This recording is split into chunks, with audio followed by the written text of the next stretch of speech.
আমার রাসূল বলেছে, হে আলী, আমাকে যদি কেউ পাইতে চায় আগে তোমার সন্তান কথা বলেন না, আপনারা কথা বলে আমি গান করতে পারবো না, যেহেতু মাইক নাই। তাই বলেছে আমার রাসূল বলেছে, আমাকে আমার কোনো ভক্ত, আমার কোনো সাহাবা যদি আমাকে দেখতে চায়, তাহলে আমার সাথে একবার দেখা হলে মাওলা আলীর সাথে দুইবার দেখা হবে। কারণ মাওলা আলী হলো সেই শহরের দরজার মধ্যে। একবার ঢুকতে রাসূলকে দেখার জন্য যখন যাবে তখন মাওলা আলীকে দেখবে, আবার বের হওয়ার সময় মাওলা আলীকে দেখবে। সে মাওলা আলী হইল বেলায়েতের বাদশা, আর সে মাওলা আলী হইল আমার হযরত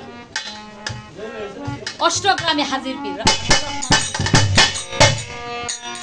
তাই আমি যেহেতু বেলায়েতের যুগে জন্ম নিয়েছি, আমি নবুয়তের যুগে আসিনি, তাই পীর আমার দয়াল মুর্শিদ পীর ও কামেলকে, আমার অষ্টগ্রামীকে হাজির নাজির করে আমি বেলায়েতের এখান থেকে একটি গান করব।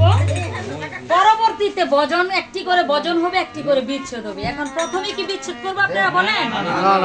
প্রথমে আমরা বিচ্ছেদ গান করি না বাবা, শ্রোতা 2 জন ভালো 10 জন না থেকে ভাই।